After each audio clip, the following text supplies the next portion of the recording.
txapelketan. Motrikuko taldekoa direnez, Gipuzkoako fitxa duelako. Gipuzkoako fitxa bali badu sokatira taldean. Anola ez, Gipuzkoakoa jokatu behar.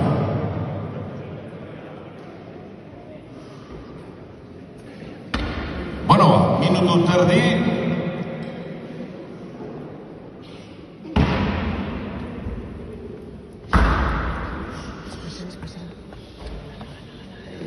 ¿Qué me dice?